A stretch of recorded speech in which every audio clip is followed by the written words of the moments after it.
guys, I'm Mike. This is Our Wyoming Life, and thank you very much for joining us as we explore the ranch life and escape the ordinary. Today, we're gearing up for haying.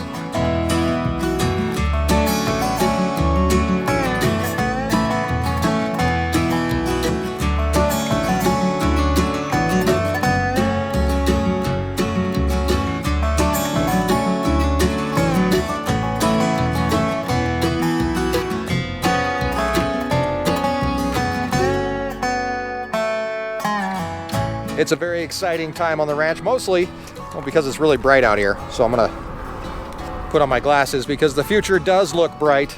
How's that for a segue? We have haying on the agenda. It's on our schedule.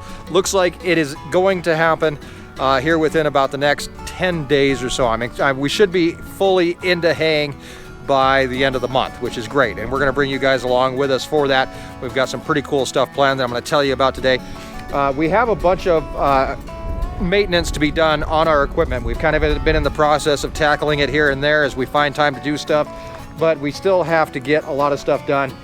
We still have our hydraulics to fix on the baler. We've got a couple tires that need fixed on the rake, and then a bunch of work that needs to be done on the mower. We're gonna bring you guys along for that as well. But for today, what the plan is we are gonna take a look at our hay yield. We wanna know how much hay we can get out of our pastures, and hopefully this is something that can help any rancher out there in the world. So I gotta tell you, it's not rocket science. Basically, we're gonna go out and measure a hayfield. We're gonna see what the yield is and talk a little bit about our break-even points to see if it's even worth it.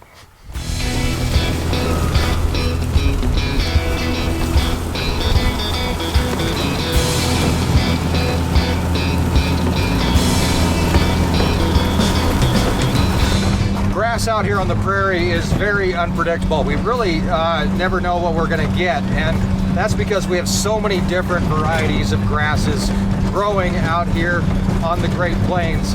Lots of reasons behind that, but the main one that I can figure out is that if there's variety, if you get not enough rain, you get too much rain, too dry a soil, wrong nutrients in the soil, there's gonna be a bunch of different types of plant life that are gonna like some sort of whatever you have going on. It's kind of like Erin does in the gardens.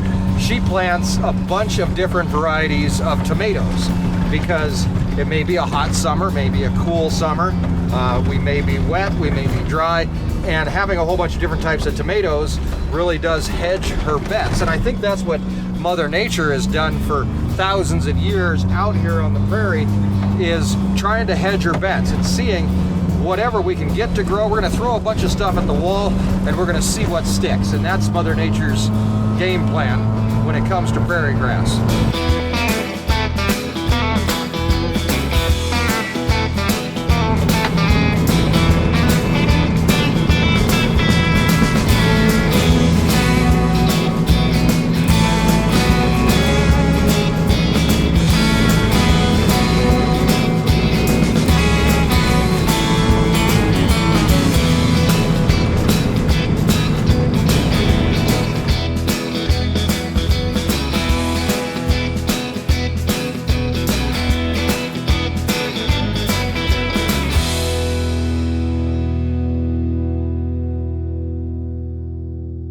Before we get too involved in this whole thing, let's take a look at a couple of the different type of pastures that we have on the ranch.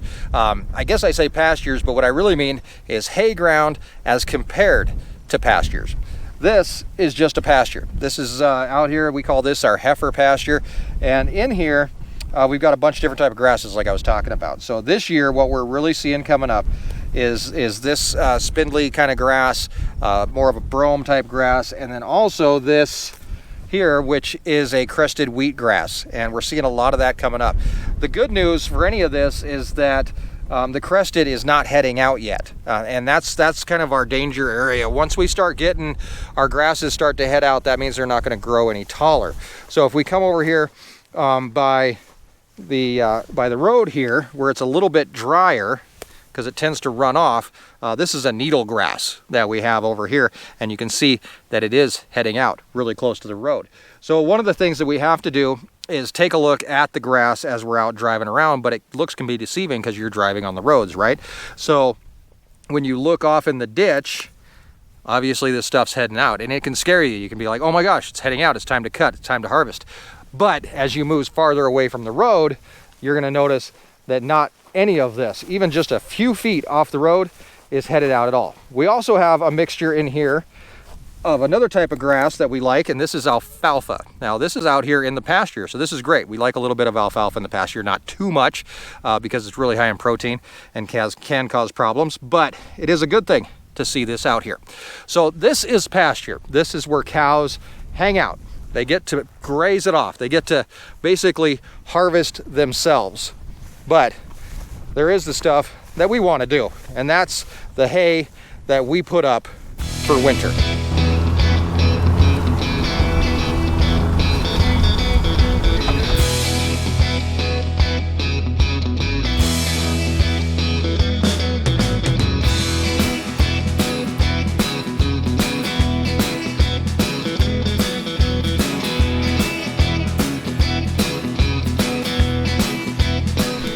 And we have one of those fields right next door, just a few feet away. This is one of our hay fields. This is a field that is specifically kept away from the cows. We don't want the cows in here grazing, although over the last couple of years we have let them graze in here because we've been in drought. We weren't able to harvest it. It was this tall. The cows can harvest it much more efficiently than we can. This year, we're harvesting it for ourselves. And out here, you can see a bunch of different types of grasses as well. As we kind of dig in here now, we're gonna see a lot. This is more like a fox grass, which really isn't all that great. We really don't want that. This is a grass that can cause cows to get abscesses, to get stuck in their teeth. So we don't want a whole bunch of that. Luckily, there isn't a whole bunch of it, but right where I'm standing, apparently there is. We also have the crested wheatgrass in here, and also in here we have an amount of clover, which is great. The clover is really good because it's a heavy plant, and it makes up a lot of the bale that we're going to be working with. So we like clover. The problem with clover is we have to get it cut and put up before it gets too dry, because then it gets woody. It gets really hard to cut. It basically turns into sticks. So we want to make sure that we get all this stuff done ahead of time. This field, like I said, really we've grazed it off for the last couple of years. Nothing out here has been cut for 3 years. So this field, it's kind of a surprise what it's going to be like and what our yield is going to be like. And that's what we're out here doing today, is kind of figuring out what these fields will give us over the next month or so.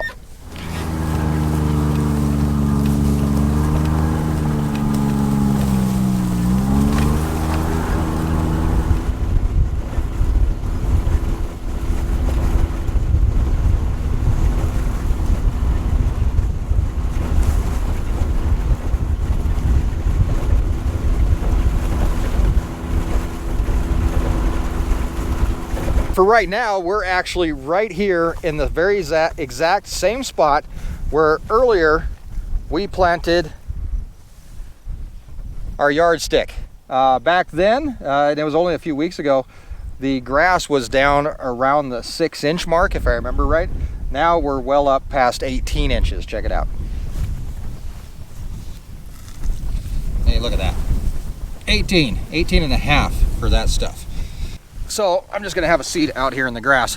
There are a couple different ways to measure grass and trying to figure out what your yield is. By the way, this stuff that's right here, this is a bluegrass. This stuff is everywhere this year. I'm not sure exactly why, but we don't see a whole lot of it. It must be because of the moisture.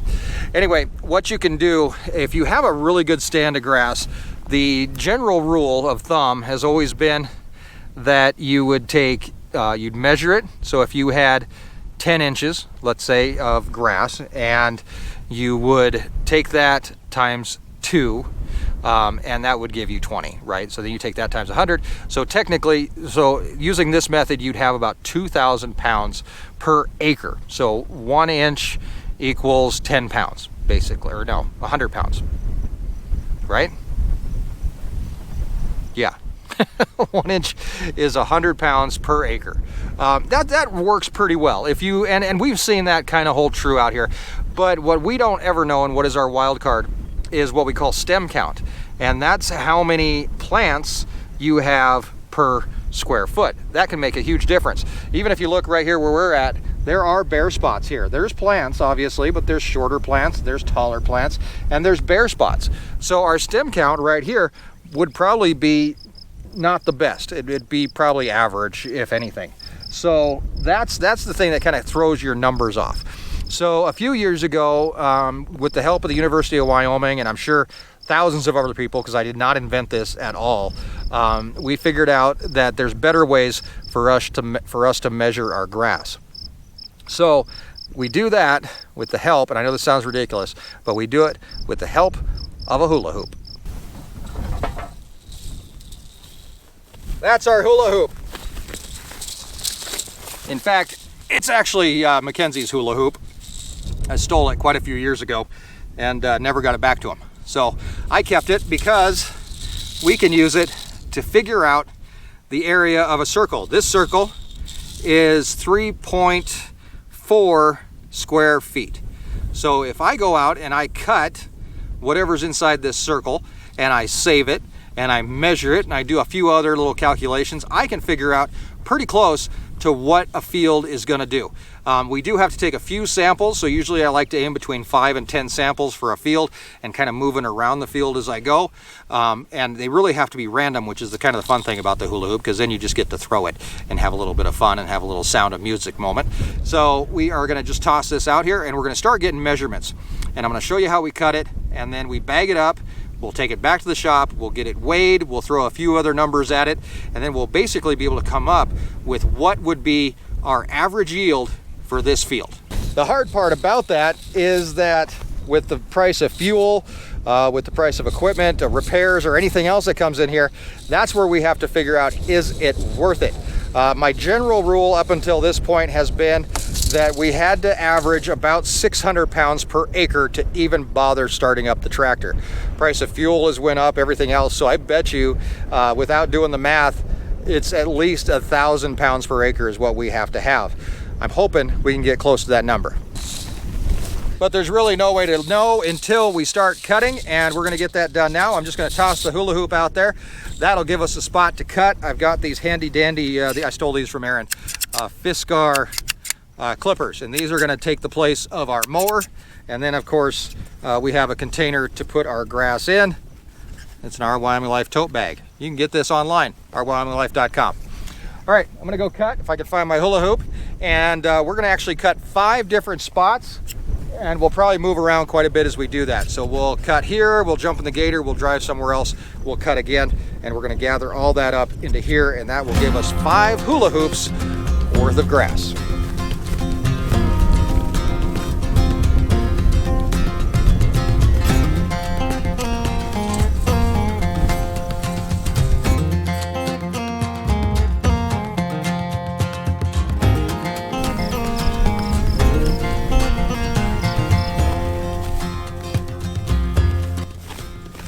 Come on over and check this out.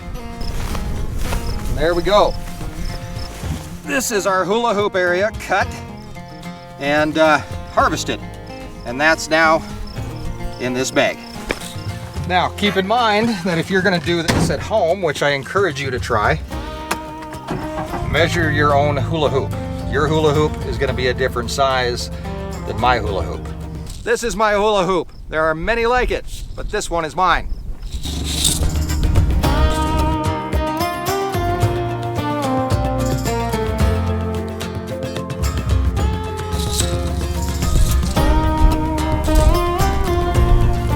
Not really sure where that one went. In fact, I almost ran it over.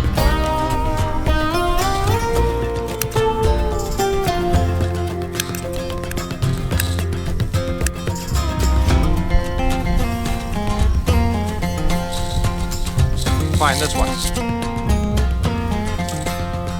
Oh, it's on the roll.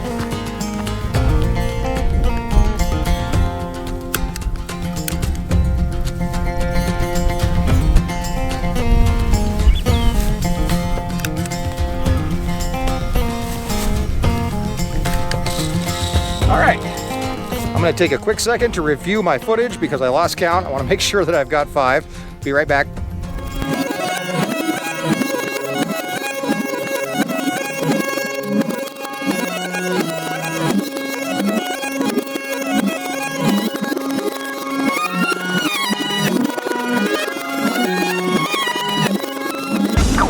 And upon further review, it turns out I only did 4. So let's stop. We're clear over here on the other side of this field. We're gonna go ahead and do one more.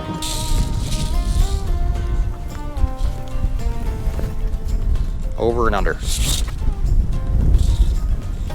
Oh crap, I lost it.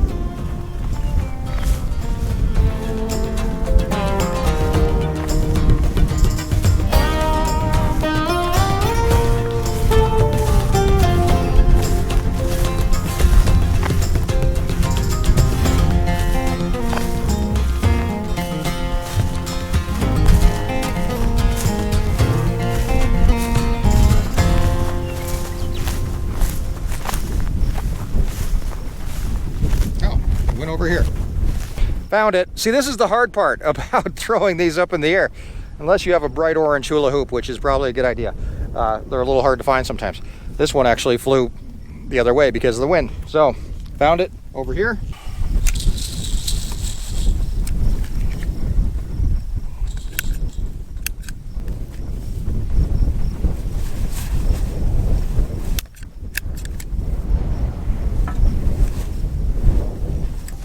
We've got 5 samples from 5 different hula hoops, which we can now take back to the shop and get weighed and figure out exactly how much grass we've got out here. Actually, I say exactly, but it's really not exactly at all. None of this is science. I mean, it's kind of science, I guess, but it's not rocket science. And if it was, then farming and ranching would be a science, and it's not. For sure. But what this does give us is a really good idea of what we're looking at when we move into hay. Better off to know what kind of expense you're going to incur, and we're going to take a really in-depth look at that coming up as we have a brand new video actually on the way. That's the cost of ranching now, which is a lot different from the cost of ranching that we did a few years ago.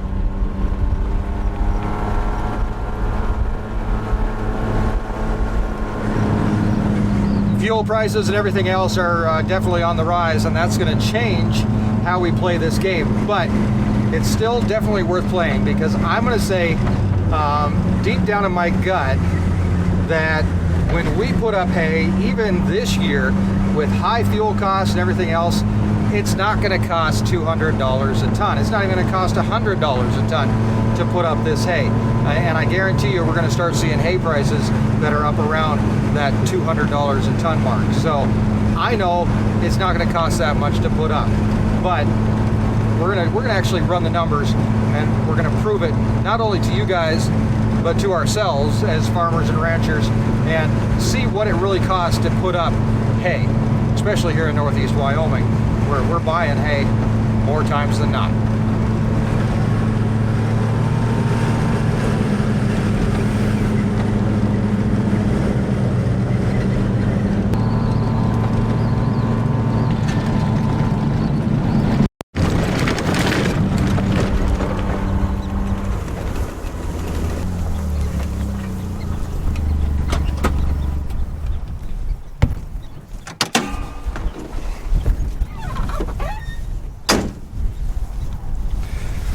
That being said, both Bambi and I are extremely lucky that we're able to put up hay this year and hopefully not have to buy it, aren't we?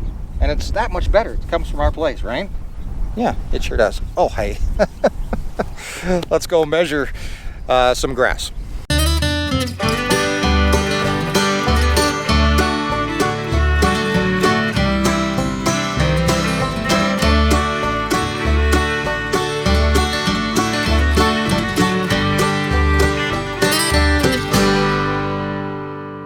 Okay, we're back here in the shop where we now get to do some math, try to figure out exactly how many hula hoops of grass we've got. I've got my phone here for a calculator, and I've got our grass and the scale, which is probably the most important part. So we're just going to place our grass on here in the bag. I know that the grass weighed, or the bag weighs 0.16 pounds. So we can take 2.57, which is what we have here, and I'll show you. 2.57 pounds, I hope you can see that. Okay, 2.57 minus 0.16 for the bag, 2.4 pounds of grass here. We're going to divide that by 5 because we did 5 different spots, and that gives us 0.482 pounds per spot that we cut, per hula hoop. So we're just going to round that up. I'm just going to say a half of a pound per hula hoop. Now, I know that the hula hoop is our hula hoop, my hula hoop, this hula hoop is 3.4 square feet. Now, because my hand tells me, I know that an acre is 43,560 square feet. So that means an acre is 12,811.76 of our hula hoops. I keep that all right here on my hand. So we know if we have a half of a pound per hula hoop, we take that times 12,811.76, and that gets us 6,405.88 pounds per acre, which is awesome, right? That's like 3 tons an acre. Holy smokes, but no, it's not, because this is wet grass. Oh, wah wah. We can't bale wet grass. It'll mold. All kinds of bad things will happen. So we have to dry the grass before we bale it. We cut it, we dry it, we rake it all together, we put it into bales. So we know that the moisture content of grass is about 80%. So 6,405.88 pounds per acre. Take that times 0.2 to get us our 20% that's left over. And that leaves us with 1,281 pounds per acre, which actually is really good. It's twice, more than twice, what we would, is more than twice of what our cutoff point is, where we say, hey, we can't even do this. So we're at 12,000. We want to hit at least 600, at least we used to before inflation hit. But that's good. That's really good. And the good news is that we still have a few days before harvest. So this grass is going to continue to grow. So as long as things continue the way they are, I know I have at least 1,200 pounds of grass per acre. Now, that could change. Hail, lightning, fire, whatever it may be, flooding, like they're having over in Yellowstone right now. That could happen, but we're fingers crossed. Everything goes smooth. We have at least 1,200 pounds per acre. I'm aiming to hopefully hit 1 bale per acre. That's what I'd really like to sit at by the time we're done. And if you remember earlier, we were talking about how to measure it without using a hula hoop, and where you measure it by the inches, and I think I misspoke. We actually, the general rule is every inch is worth 200 pounds of dry matter. So if you had 10 inches, you would have a ton per acre, but we don't have that, not out here. And that's because of that stem count that I was talking about earlier. Our grass is more spread out. It's more clumped grass, so our numbers are going to be lower. So using the hula hoop, this little guy, actually makes more sense for us, and it may make more sense for you. 1,281 pounds per acre. That's almost a full bale per acre. And if we cut all 500 acres of hay ground that we have, that's 500 bales to get us through the winter. Now, really quick, let's just do the math there, because I like to do this type of thing. 500 bales, divide that by 30 bales per truck, let's say. That's 16 and a half loads of hay that we technically get off the ranch. We're going to take that times $5,000 a load. That's $83,333 worth of hay that the ranch saves. Well, we still have to pay for fuel, equipment depreciation, repair costs, lunch, all that kind of stuff. But I guarantee you, it's not going to cost us $83,000 to put up this year's hay. Even if we had to buy a new tractor, it wouldn't cost us $83,000. So that gives us a really good idea of where we sit. And I really hope that you guys are able to follow along this year during haying. It's an exciting time. Like I said, we haven't done it in 3 years now, but I'm really looking forward to it. We hope that we might be able to do a live stream during haying. That's one of our hopes. We're doing a takeover of FBN's Instagram during haying. We are going to actually, like I talked about before, the cost of haying now. I think that will be really exciting to be able to show people with inflation compared to last time, how this whole thing is working out, and how farmers really do kind of take it in the pants sometimes when it comes to providing food for your own herd, especially in times of drought. We're really blessed right now, and there is no words that I could put to it that could tell you how excited I am to actually be able to put up our own hay. Not just for the cost savings, but the fact that I get to bring you along with me. So I hope you subscribe. Head on over to our website, ourwyominglife.com. We got some other cool things going on there, along with new webcams. We might even, fingers crossed, have a haying webcam that'll be available on our website starting in the month of July. So subscribe, follow along, come along, and explore the ranch life, escape the ordinary, right here with us on Our Wyoming Life. Thanks, guys.